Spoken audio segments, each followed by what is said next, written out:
All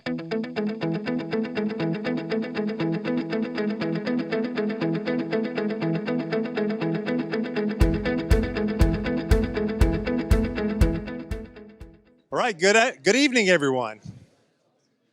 Good evening.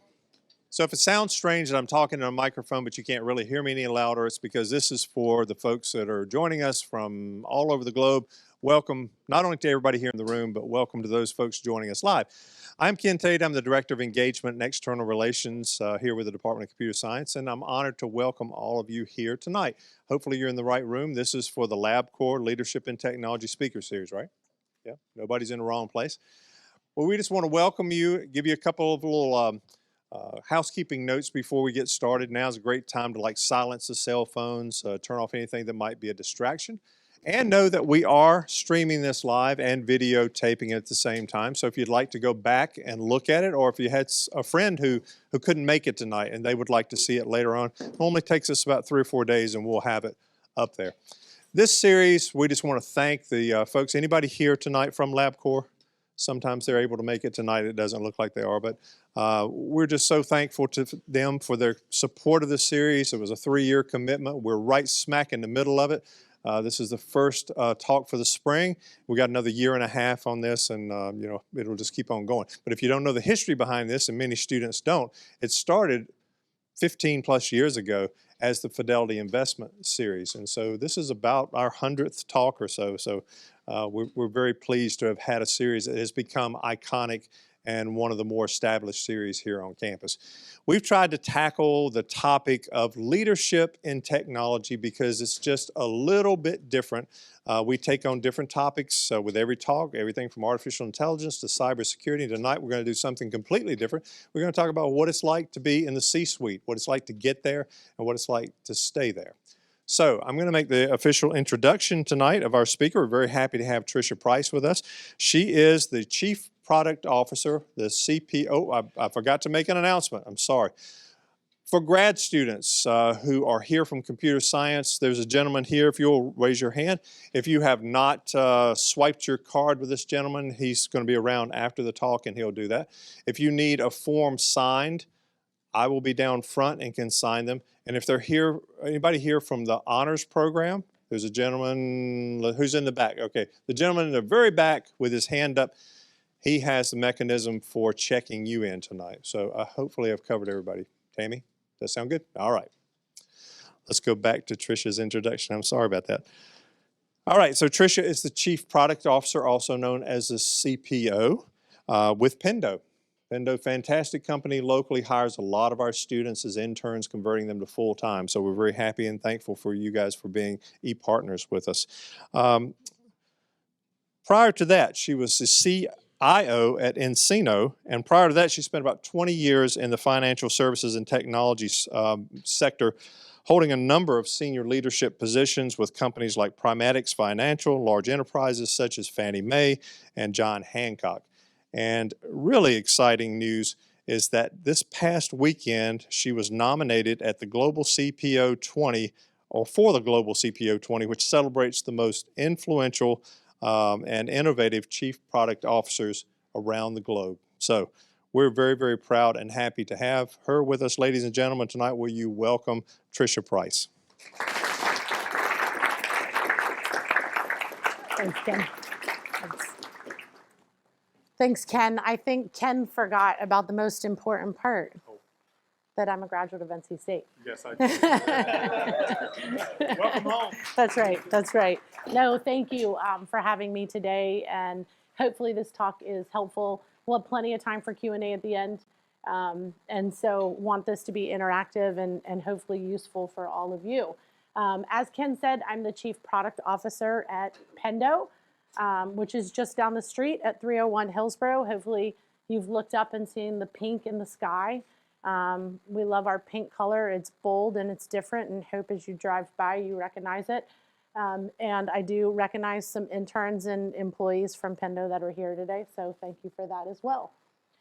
Before I jump into today and some of the strategies that we're going to talk about in terms of a path to the C-suite, I want to talk a little bit about my background and how I ended up at Pendo.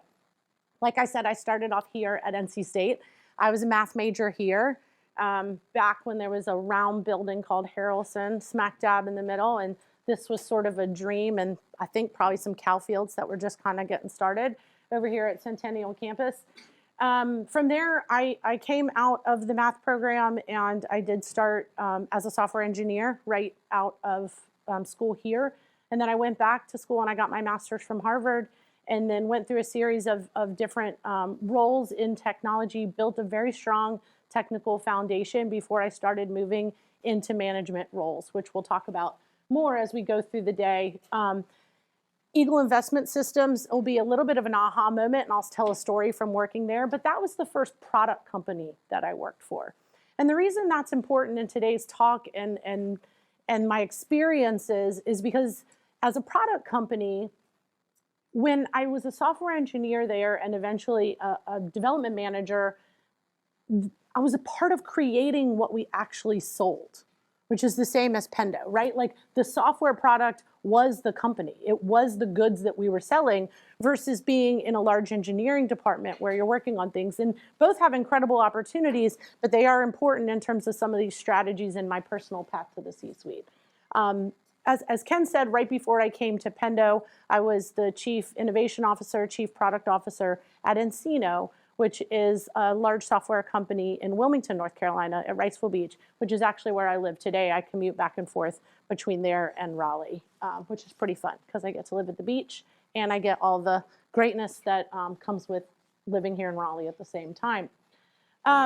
I want to start with a light bulb aha moment that I had as I was out of college. This is from a time at Eagle Investment Systems, probably right out of grad school for me. And so that was probably, I don't know, maybe about 5 years after graduating from NC State with that technical foundation. And I was on a whiteboard with a couple of colleagues, and we were whiteboarding out this mathematics calculation. We were trying to figure out how to calculate weighted average life of a fixed income security. Now, I know that might not sound that exciting to most of you, but it was to me and still is to me. And so we're on this whiteboard and we're figuring it out, and I have all this energy, and we finish on the whiteboard. And I go back to my cube, and it's my job now to start implementing what we figured out on the whiteboard and writing the code to make it real in our product. And what I realized in that moment was that I don't actually get a lot of energy from sitting down and actually writing the code and the craft of software engineering. I got energy from solving the problem on the whiteboard. And I got energy from solving a problem that really drove a business outcome for the company. And this was a hard problem that several of our very important customers had been asking for, which is why it was so exciting for me.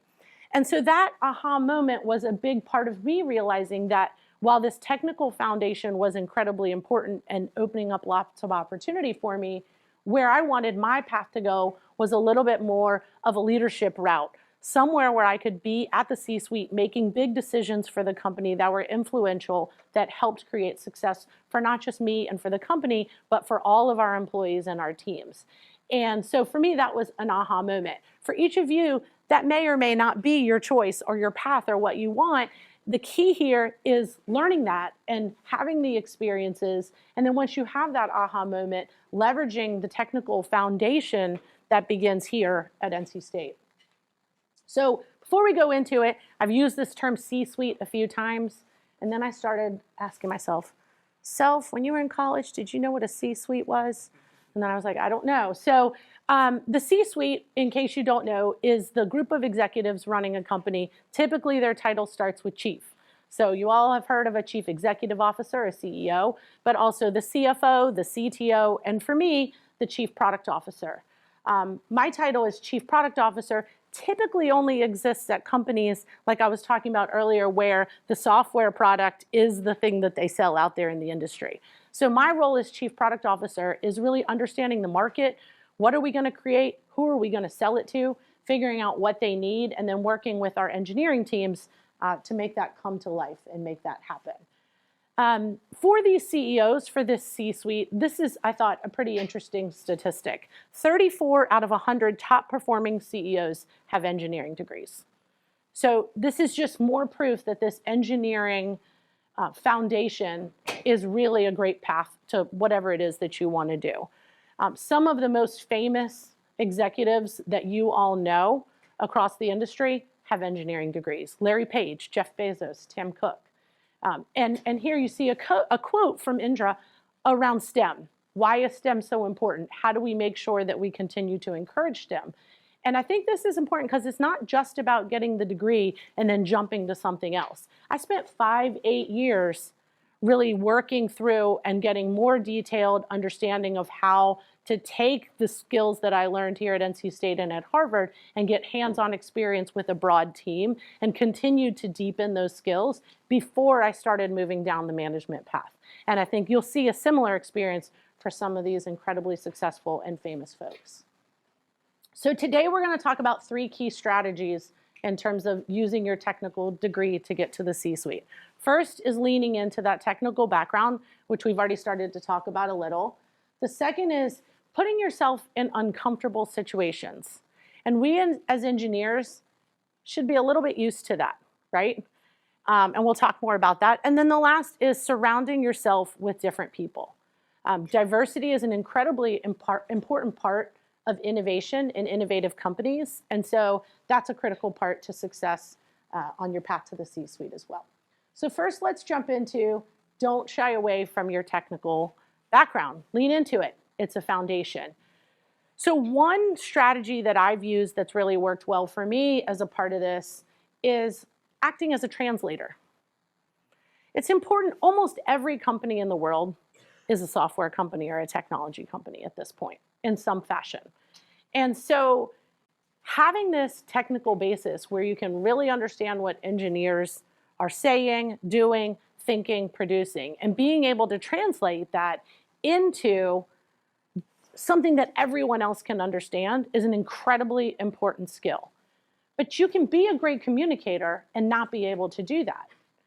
Or you can have a very strong technical foundation and not be able to do that. It's that critical intersection of communication skills with that deep understanding of what the technical team is trying to do that's important. And I'll give you an example of how this has helped me in real life. When I was at Encino, so for all of you, you're used to software on your phone and it gets updated all the time, right? Like you don't even know when it gets updated. I mean, sometimes it does some weird spinny pie thing, but generally it's just getting updated all the time, and you might get slightly irritated with a new feature, but in general, it's fairly seamless for you.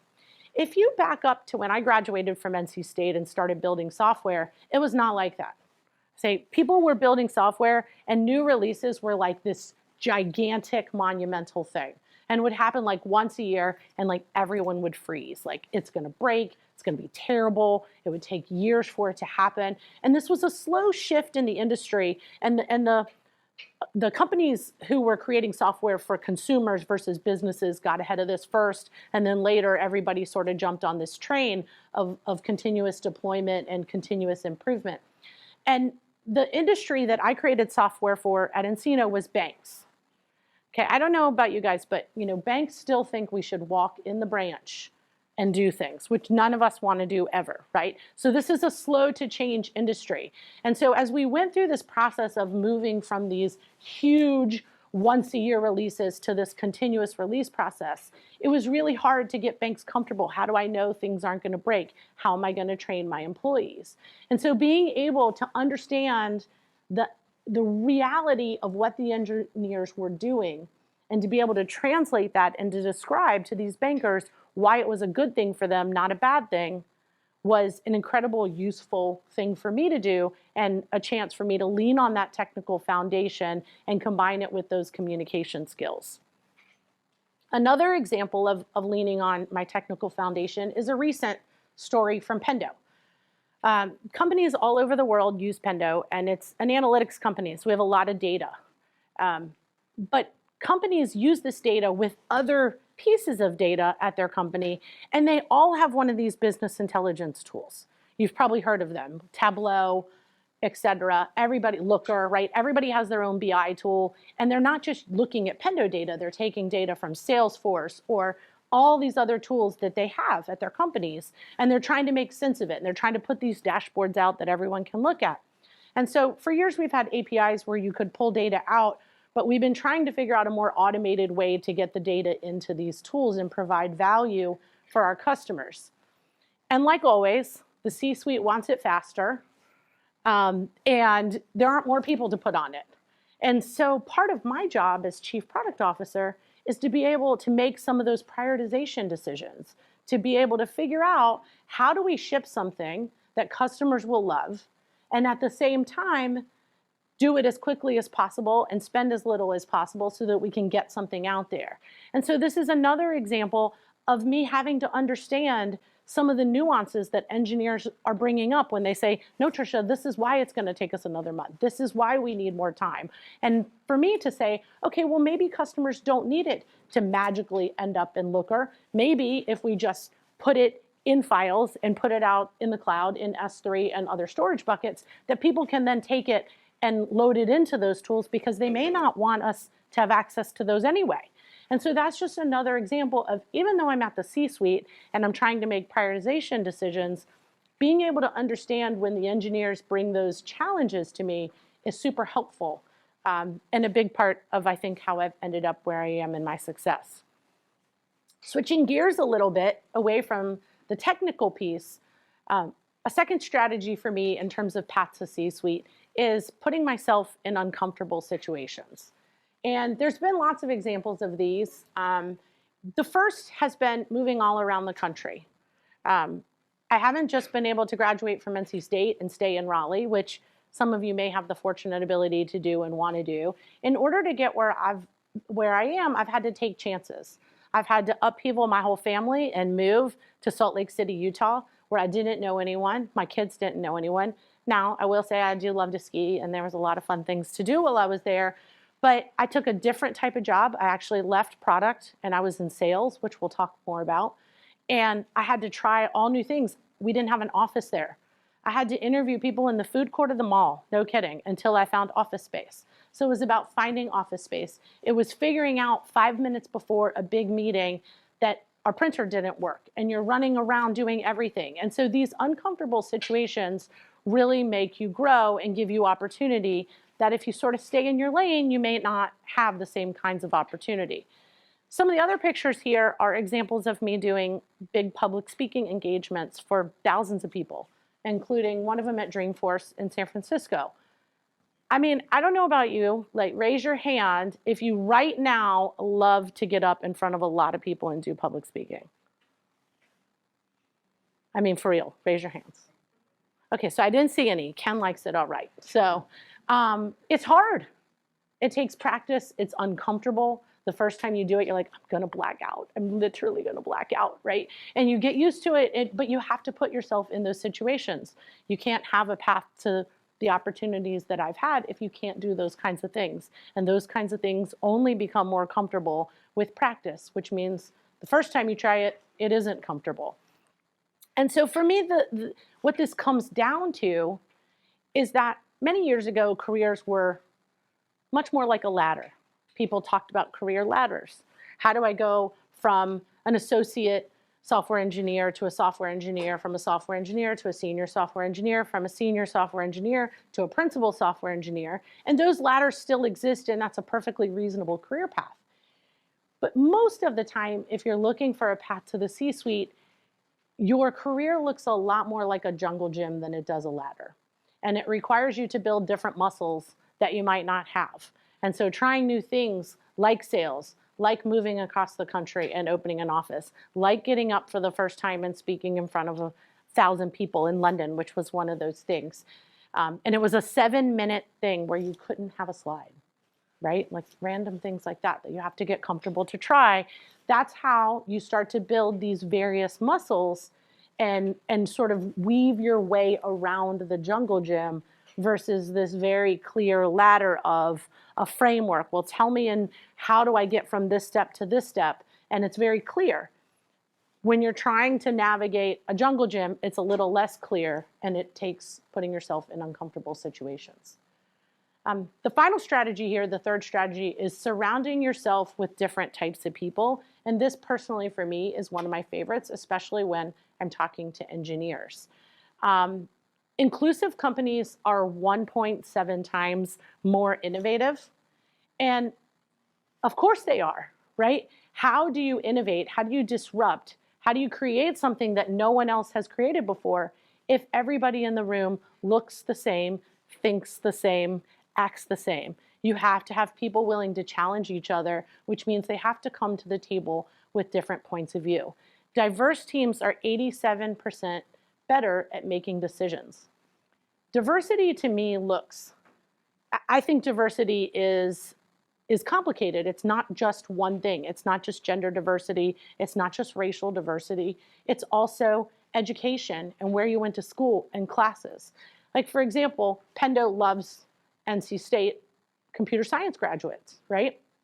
If every single person in our engineering department came from here, you all would have taken almost the exact same classes, done the same homework assignments, done the same projects. And so do you really think we'd have enough of that challenge that we're talking about right here? Probably not. It's important to get people who think differently and have had different life experiences when you're trying to get to a level of innovation where you're disrupting an industry or creating a new product. So this is an example I like to talk about that makes it real for people. So let's picture here that we were in a little bit even more of a rounded room, and there was an elephant in the room. And there was an elephant in the middle of the room. And think for a second, some of you are going to sit right in front of the elephant and only see the front. And some of you are going to sit in the back of the elephant and right in the back, and you're only going to see the back of the elephant. And some of you are on one side and the other side. And I'm going to ask each one of you to write down and describe the elephant, maybe even draw what you see of the elephant. Maybe you've never seen an elephant before, so you don't even know what you're looking at. And then if I went around and asked each of you to describe what it is that you saw or drew, somebody sitting right in front of the elephant would talk about the big trunk and its tusks. The person in the back didn't see a trunk. They saw a tail. Could you see the ears? Well, maybe you could see the ears in the front. You probably couldn't see them in the back unless they happened to be flapped out a bit more. On one side, you definitely would see the ears. So if I asked only the people who saw the front of the elephant to describe it, and then we tried to recreate this picture of the elephant, it would be very incomplete. Same for the back, same for the side, same for the other side. So the point here is that you need every perspective of the sides of the elephant, the front of the elephant, and the back to really recreate and get a complete picture of the problem that you're trying to solve. And I think that's true when you're innovating and trying to create and solve hard engineering problems as well. Having this diverse point of view, having different ways that people think that can challenge each other and come together is how you get that whole picture of the problem you're trying to solve. One of my favorite people that I've had the opportunity to work with is a woman named Dory Weiss. And Dory was the EVP of engineering at Encino, and I worked with her for over 6 years. And what was interesting about Dory's path to EVP of engineering, and this is of the global cloud banking system, one of the more successful IPOs, certainly of any company that we've had in North Carolina, is that Dory did not come from an engineering background or a computer science background or a math background. Dory was actually getting her PhD in English at the University of Texas. And she was doing that typical path. She was a teacher's assistant. And she had her own aha light bulb moment. And she said, you know what? I don't think academia is not for me. And the university had a program where people could come, I think it was employees, and learn to code. And if you came out of this boot camp, learn to code, and you were in the top X%, you were guaranteed a job at the university as a software engineer. And so Dory went through that program, became a software engineer. Lucky enough for me at Encino, she met her partner, moved to Wilmington, North Carolina, where she was still writing code for the school, and we found her. I mean, there are not a lot of software engineers in Wilmington, North Carolina. So we found Dory, and she came to work for Encino and was incredible and moved up through the ranks and eventually was EVP. And what was special about her diversity was her English background and her approach and experience in teaching brought something so different to the table than me. As an engineer, I tend to think very path of most efficiency to solve a problem. I don't know about you guys. Like, I see it and I'm ready to go. I mean, this is true when I do household chores, much to my family's dismay. This is true in the grocery store and how I think about the aisles, but it is certainly true in work. And Dory would often say to me, hold on, we're going to go a lot faster if we can get everybody else on board with what we're trying to do. Trisha, you can't jump from A to Z. People are still at A or B. Like, we have to learn to show people where we're going and why and get them on board before we jump to the final destination. And this was such a blind spot for me, and it was so helpful. And I know having her diversity of thought in that pause and someone who thought different than me, and especially in some of my blind spots, created a much better organization, a much healthier organization. Another example of where Dory could think differently than me was just around how to onboard new engineers. This was a time of massive growth. Pendo's gone through a similar thing. And you're hiring and you're hiring. You're hiring people out of school. You're hiring people from other companies. It's a new technology stack. It's a new domain. And engineers, it takes them a while to learn all of these things before they can be productive. I mean, if you've been an intern at Pendo, you get there, you know how to write code, but you don't know all of the tools that are involved in this, and it takes time. Well, as a teacher, one of the first things Dory did for us was create an onboarding program for our software engineers. And she was able to take our time of getting productive people, productive software engineers, checking in code and solving customer problems, cut in half. I mean, that's incredible in a time of growth where you're hiring a lot of people. I wasn't focused on that. I was like, when are they checking in stuff? What are we doing? What are we doing? When are we shipping? What are we shipping? So having somebody slow down to speed up and really help me get what we often say in the business world is we often say we need to get people to weigh in to buy in, right? We need to get their opinions heard so that they buy in and we can go. And that way we can go so much faster. So the experience that I had partnering with Dory is just one example of why diversity matters. And we all know this is also true for racial diversity and gender diversity as well. I'm really proud, so I want to share this, of my team at Pendo and how I don't just talk about how diversity is important, but make it happen in my team. 54% of the product team at Pendo self-identify as female. 62% of managers in my team self-identify as female, and 20% of the product team self-identify as diverse. So this to me is an incredibly set of statistics to be proud of. If any of you have never gone on Pendo's diversity page, please do. We make all of our statistics public for everybody, which I think should be mandatory and every company should do, but we do. And you can see in that picture, we all did yoga the next day after this, and that poor guy in the back was like, never, ever have I worked anywhere with all these women, and now I have to go do yoga tomorrow morning. And I was like, yeah, we've been having to play golf all these years. It's a miracle, isn't it? But it really is important, and it's something I personally am passionate about. And I'm passionate about it not just because I believe it is the right thing to do, which I do. I am passionate about it because I believe it gets better business results. And in the end, for me and my path to C-suite, all these things are great and these strategies are great, but I'm judged on what am I doing for the company? How am I helping make the company successful? And so these strategies that I'm talking about, they might feel good, yes, but at the end, I got to get business results for the company. The company needs to be successful. My team can't get their raises, they can't get their bonuses if the company doesn't hit its financial metrics and its success. So these strategies I've deployed and learned over the years are not just things that have helped me with my personal success, because they have, but they're things that have helped the company reach its goals and success as well, because I do think these are things that truly drive outcomes. For me personally, we talked a little bit about the experience at Encino. Encino was one of the first IPOs during COVID when nothing was happening and markets shut down for a period of time, and that was really exciting. I'm also on the board of directors of a public company called Docebo. Recently was up at NASDAQ doing the opening bell in the morning, which was an incredible experience. And, while I've had all of these different roles and success in them, the thing I'm most proud of are the opportunities that it gives other people. And for those of you who've had the opportunity to spend time at Pendo, or if you've ever had a chance to spend time at Encino, where I was before this, it's true. Like, we care deeply about our employees' success. And that is, for me personally, where I get a lot of joy, and part of why I'm here, and hopefully giving back to you some of these strategies. It was a big news article and things when I came back to Raleigh.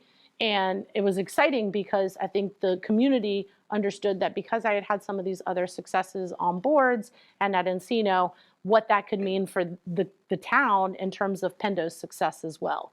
And so I think that's pretty exciting.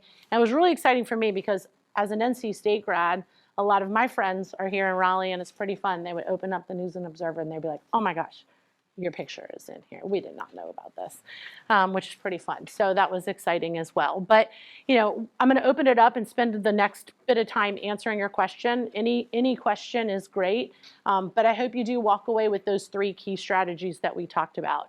Lean into that technical foundation. I'm assuming most of you that are here are in the engineering program or in some sort of technical degree. That is an incredible foundation. Lean into it. Keep going on it for a period of time, but know that it can open up lots of doors for you, whatever it is that you want, as you have your aha moments and figure those out through time. The second is, don't be afraid to put yourself in uncomfortable situations. We have to do those things to stretch and learn, because our careers are much more of a jungle gym than they are a ladder. And the final piece is, make sure you surround yourself with people that think differently than you, that have different life experiences than you, that might look different than you, have different backgrounds than you, because that'll really help us all become better people and drive better outcomes. That's it. Questions?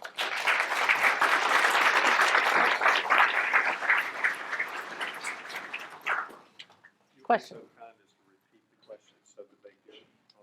Absolutely. I'm going to repeat the question so that folks online can hear them. So, being uncomfortable is not comfortable, right? And when we do a task, normally it's either too hard to do or too easy to do. So how do we get that Goldilocks zone of flow? Yeah. And also, do you have any life advice for us college students as a successful person? Yeah, so the question was, often problems or situations that we're faced with come pretty easily, come easy for us, or they're really, really hard. And so how do you find that sweet zone? So I would say, really there isn't a problem too hard, that it's just that you can't solve it on your own. I don't know how to do that yet, or I don't know how to do that by myself. It's not that I don't know how to do that. And so to me, I think that comes back to surrounding yourselves with other people. And how do you break that problem down? Start to break it down into pieces and start to figure out, what parts of it can you solve and what parts of it can't you solve? And I think what you find is, of course, if you can bring other people in, there are going to be multiple points of view. You're going to get your juices flowing. You're going to figure it out together. But I also think even alone, what seems unsurmountable sometimes, when you start to just break that problem down and feel the part that's coming naturally and what you can do, even if that's not the right answer, it gets you moving. And I think often we're paralyzed by the fear of I don't know how to do this, versus not really knowing how to do this. And I think it's just often just getting started. You're welcome. Other questions? In working with other executives who have a non-technical background, have you seen common patterns in the kind of communication breakdown where you might have some conception of what you think the plan should be, whereas someone with a non-technical background, have you seen patterns where that sort of breaks down? Yeah, so the question was, when you're interfacing with other executives, other C-suite members that don't have technical degrees, what are ways that you can communicate that work well? Did I get that? So I think, say it a lot of times. No, I'm just kidding. God bless you. So no, I do. I think simplification and trying to say it a few different ways, you know, really leaving anything technical out of the discussion. That can be the foundation to the problem, but you really have to put it in words that they understand, which is really hard to do. You know, often I'll try it out on other people depending on time constraints. A really good communication mechanism that I've found at work that we use a lot are pre-reads as well, especially for something that does require some depth and people to think and process before you get to a decision. And so what I mean by a pre-read is you may write up a 5 or a 7 page document that you distribute ahead of the meeting or the discussion to everybody involved. Let them read, let them comment in the Google Doc and say, hey, I don't understand this, I don't understand, I don't understand. You can clarify, and you can do all of that before you get to the meeting, which you're typically time constrained on, and then things are coming at you, right? And so that's a tool that we use quite a bit and have found very effective. If you can't get it out in advance, sometimes we'll even take the first 15 minutes of a meeting, put cameras off, or if we're in person, sit down and actually read it then, and then turn it back on when we're ready to start. But I think like if it's a really hard technical problem, that's a really good tool to use, because especially if you distribute ahead of time, you can get a lot of those questions out of the way and realize if your document fell short ahead of a meeting, where then you got to have another one. Okay? Mm-hmm. Thank you, Trisha. You mentioned that a lot of times you face difficulties, especially with banks, to adopt new technologies. So when there is a new product coming out in the market, could you give us a little insight as to how you tackled it? Yeah. And what your strategy was to kind of make them evangelize and adopt those products? That's a great question. The question was, especially in my time in banking software, how did we get banks to adopt and even evangelize some of the new products that we were putting out there, because banks are slow to change? That's a great question. A good example of this was when banks make a loan to a business, they take the financial statement, like the accounting financial statement of that business, and that's what they use to understand if you can afford and they should give you the loan. And you can imagine this college graduate at the bank. Do you know that they take the financial statement and they retype it in? This is their job. I'm not making it up. And they retype it in and they do the financial analysis to see if they can afford it. One of the things we did is we wrote machine learning algorithms in OCR to automatically extract the data out of those financial statements. And by the way, they all look different every time you get one from a different business, and to be able to categorize that data so a human wasn't doing it. And that's scary for a bank, right? To get comfortable with the models. So, you know, I think there's one, you have to come back to what they care about of value. 2, you have to make sure that you're not hiding anything, that everything's open, they can get their hands on it, they can understand how the technology works, and that it's secure, and that the data is not going anywhere. And then let them play with it. I think one of the best strategies that you can use in technology today is a term that people call product-led growth. And product-led growth is all about people get comfortable buying or using your technology by using your technology, not by you talking to them about your technology. And so product-led growth is really, how do you let your product sell itself? And so that means having free trials, having free versions of your product, which then requires onboarding in the product itself. And it also forces us as engineers to create something simple enough that people know how to use it without a lot of hand-holding. And so that's another technique that we've used. Yeah. Another question? You mentioned the importance of getting weigh-in and the buy-in before moving forward with solving a problem or ongoing on some new venture. Have you ever experienced at a time where not getting that led to an emotional impact on your team, and how did you come back from that?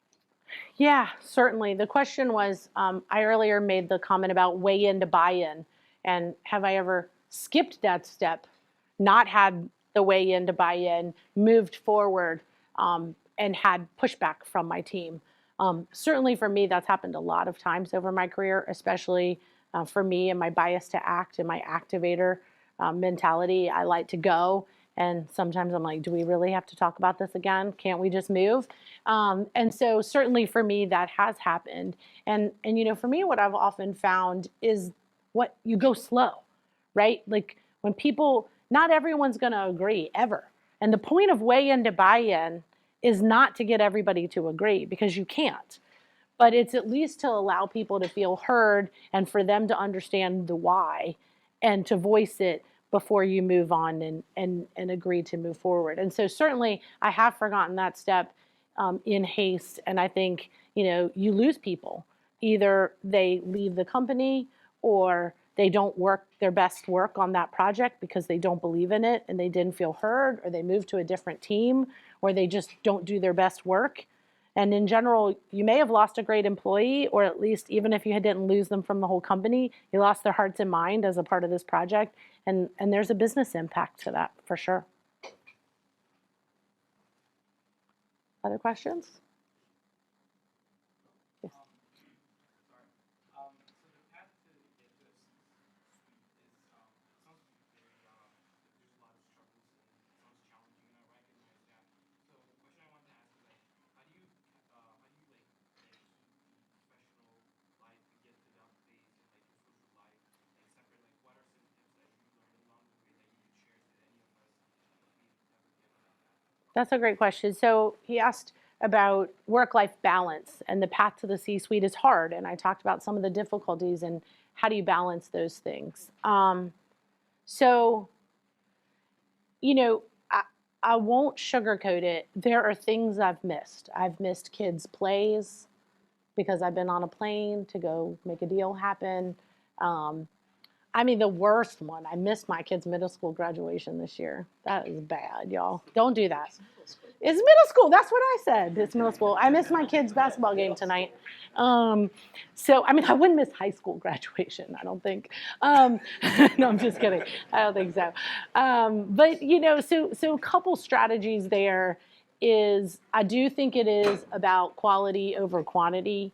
I think that you can be around your family or your friends a lot and not be dialed in and not be focused and not get out of it or give into it.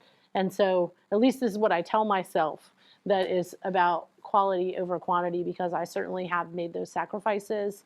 You know, it's interesting, COVID sort of switched things a little bit because then all of a sudden we were home a lot and my family was like, can you start traveling again? They're probably watching and they're all laughing right now. But I do think they were ready. There is a limit of Trisha for anybody. And so, you know, I think you can get a good balance. But COVID definitely swung it in another direction. And it's funny, since post-COVID, I don't think anybody that I know is traveling quite as much as we all used to before it from a work perspective. So look, I still miss things and I have to prioritize and make those choices. But I do think it's a little more balanced now post-COVID world than it was pre-COVID. But you should know that, like, there are pluses and minuses to everything in the choices you make. And there's absolutely nothing wrong with taking a role where that isn't a part of your choice. That you're a great software engineer and you have that ladder and that path and you can do more and you don't have to travel and you don't have to give up all those things. You know, that there's a great career path there that can bring you a lot of joy, make you a great living, and have those experiences. But if you're going to make a path to the C-suite, you probably are going to have to make those sacrifices. And I often tell people, everybody wants the next manager job and the next promotion. I'm like, be careful what you wish for. Do you know what you're asking for? Because there are trade-offs along the way. I do still have a good time and get out on the boat in North Carolina and have a good time with my friends and my family on the weekends. And right now I'm really into pickleball. Is anybody here into pickleball? I mean, I know some of my friends are back there, they do. But yeah, I mean, I play pickleball every Sunday with my family. For me, also from a stress relief to help balance things, exercise is a huge part of my routine and my life. I do have to get up every morning pretty much and work out, or else I'll lose my mind. That's my stress relief for sure. Another question? How important is an MBA degree for getting to the C-suite? Well, the question was, how important is an MBA degree? I don't have one. Works out okay for me. I think, look, an MBA is a valuable tool. just like an engineering degree, a computer science degree, a math degree. And I certainly think it can be a valuable tool to learn about how businesses run, to learn about things like income statements and balance sheets and risk and M&A and all of those tools. I don't think it's a must-have, and I think there's plenty of other ways. And hopefully you saw that with some of the statistics that are out there around engineering and technical degrees. But I mean, if it's something you're passionate about, learning the things you learn in an MBA and being able to apply those, then you should do it. If that's just in order to get the path to the C-suite, I think there's plenty of other options and ways to make that happen. I personally always value real life experiences and will and skill over just education alone. Question? So I just have a question regarding, the decisions that you make on a day-to-day basis. How many of those decisions would you say are based on pure intuition or your gut feeling, and not on any technical background that you've gained from all your experiences? Yeah. So the question was, decisions that I make on a regular basis, how much of them are based on intuition versus my engineering background? I rarely make a decision that isn't informed in some way by data. Especially at Pendo, it's one of our core values is show me the data. And we're an analytics company that collects data. So we're a pretty data-driven place. But you do lean on your intuition sometimes, or at least for a hypothesis that you might go out and validate with data and figure out. So I would say most of my decisions are based in data. I don't know, 90%, maybe more. But I would say a lot of times I have a hunch or I have an intuition. Am I biased and I make the data help? I mean, I'm sure you could make an argument about it. We have a pretty big data science team at Pendo, and they grab every piece of data we can possibly get our hands on to help us understand our customers and who likes our product and who doesn't, and where it's working and where we're selling and how much we're going to sell. And we rely on those models for our forecasting and to run our business. But certainly, if experience didn't matter, you wouldn't need a C-suite of individuals. The data could just make the decisions. So, combo. Okay, we'll take one more question. Is there any more? Last one. Hi, my name is Meghna, NC State computer science grad and current master's student in analytics. What does advocacy and self-advocacy look like for you at the C-suite level? So the question was, what does advocacy look like for you at the C-suite level? I certainly have had to advocate for myself, and I think most people who make it to the C-suite have. And there's a fine line between boasting and ego and advocacy. And I do think that the number one reason you make it to the C-suite is a combination of hard work and good decision making. Hard work gets you success in whatever career you choose. Good decision making typically gets you into the C-suite. But you do have to advocate for yourself, and you have to not be shy about it. And I do think that's an important skill. I'm hoping that it's getting better and better over time. But it is a place in my career where I've seen women struggle more than men in terms of self-advocacy, and I don't exactly know why. But that does happen for sure. And so I think it's important for all of us to make sure that we advocate for ourselves. But you can't go overboard with it. At the end of the day, if you didn't deliver and you didn't produce, don't advocate. There's nothing for you to advocate for. Okay? Do the work, get the results, and then make sure people know about it if it's not being recognized. So I think have the foundation be that your work speaks for itself and you do great work that people are proud of. Be a great human that people want to work with. And then make sure in your own way that you're not afraid to make sure people know about it. You're welcome. Well, thank you all for coming. I hope the strategies as well as the time to just have informal question and answer were helpful tonight. I will stick around for a couple of minutes if there's a couple questions from anybody afterwards. So before you leave, Ken's got something. Sorry, Ken. I just want to say thank you. Thanks, Thank you. Ken. So I've heard a lot of these talks. So I want to say something. This is my word of advice because I may not see any of you ever again. You're in and out all the time. I think it was Mark Twain that said this. I'm not 100% sure.